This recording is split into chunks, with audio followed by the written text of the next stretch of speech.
This is the list of Tectic pistons. They are rather dome-ish.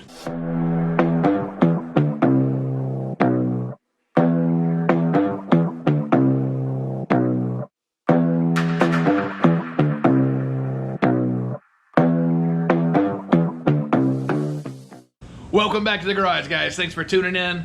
We're back at it on Project Ethel again today. We've got a few things I got to tell you about. We've made some good progress this week. We've also had some challenges that have forced us to go a slightly different direction with this engine build.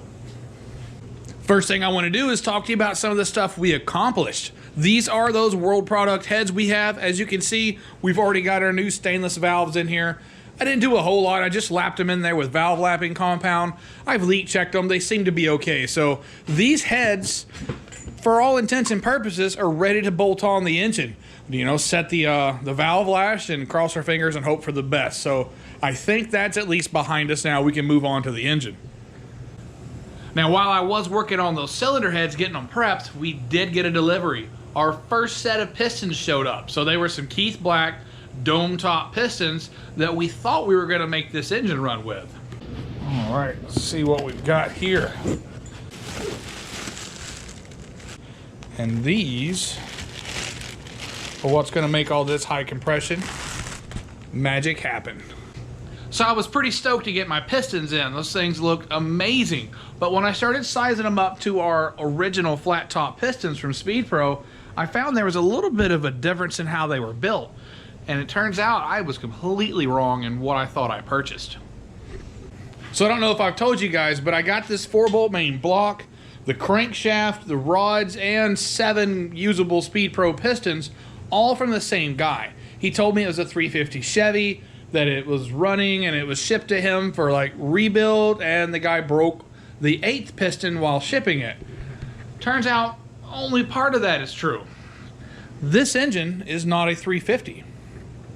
So when I started going through the parts I had, I look at the connecting rods, and they are 5.7 rods, so that is indicative of having a 350 Chevrolet.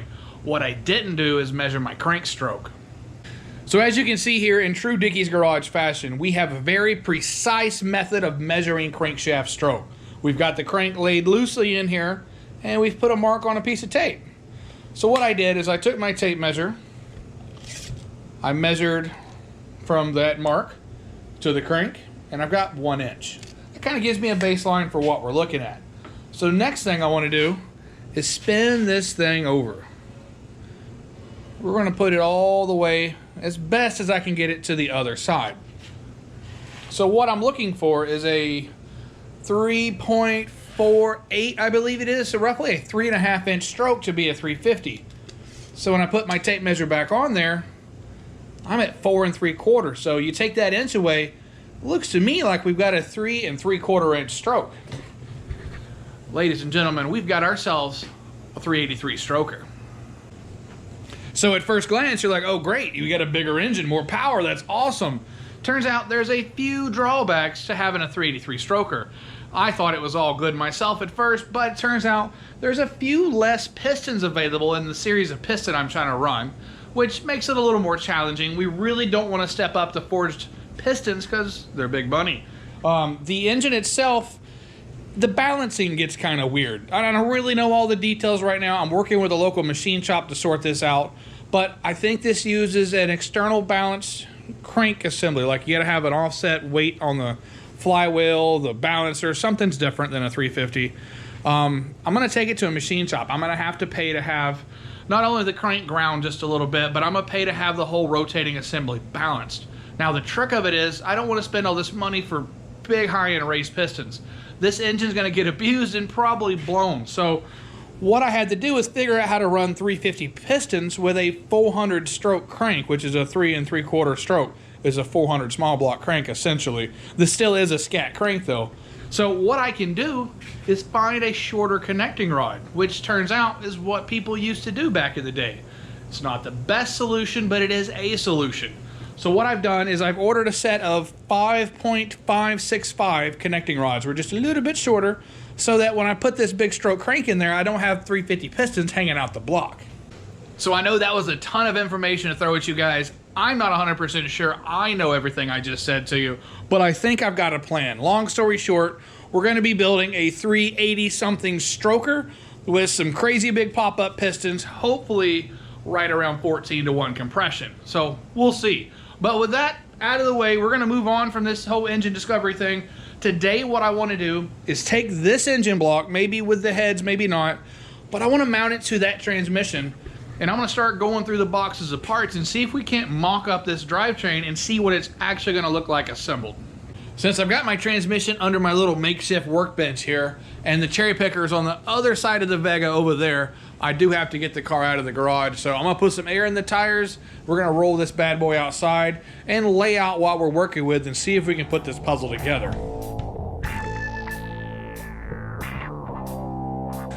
I love taking this car outside. I tell you, this build has grown on me so much already.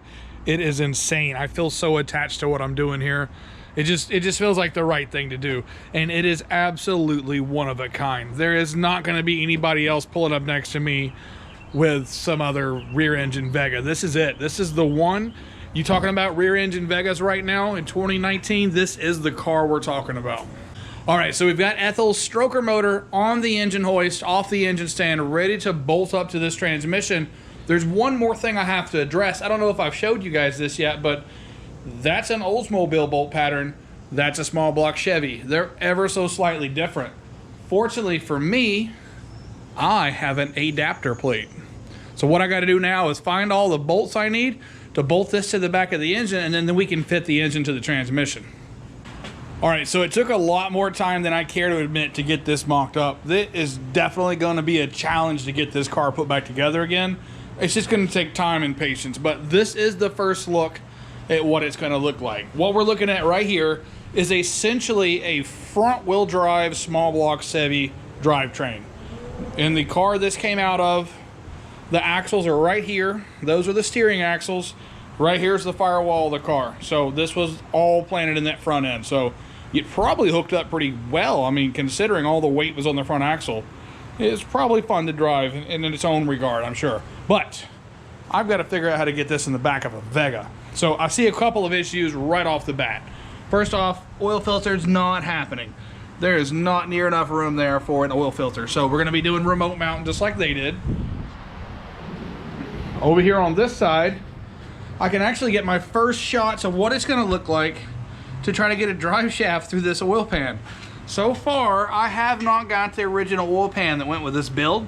So we may end up having to fabricate something if our previous owner doesn't come through for us. But you can see I got a clear shot to the torque converter right now, if it had a torque converter. No crank, no bottom end. It kind of makes it easier to see what's going on. It's going to be a trick. It's a lot more to it than I thought there was going to be, but I think we can figure it out. I think that's going to be the whole fun of this build, is figuring out what they did. Those guys were incredible that figured out how to make all this work. I mean, I've got some remnants of what they did. Here's some hose clamps and some adapters for a speedometer cable. So, I mean, I think the other end of it's still in the car, so that may all work back. Hydraulically, there's some a lot of fittings I got to sort out and see what they did for cooling. The dipstick's still attached, which is good. Not rusty. That's a good sign. It's really just up to me, and if I can build an engine that's gonna make enough power to do what I want to do and hold together long enough to do what I want to do. So I've still got boxes and piles of stuff here to sort out. These are some of the engine mounts. There's the old power steering pump. Here's one of our little axles, and it's kind of cute. I got to go through it and kind of recondition it and make sure it's going to hold up. It's going to be a whole lot of work, but I think it's going to be a whole lot of fun, guys. But it's getting late. The wife's about to be home, so I'm going to end this video off right there. As always, thanks for watching. Don't forget to like and subscribe.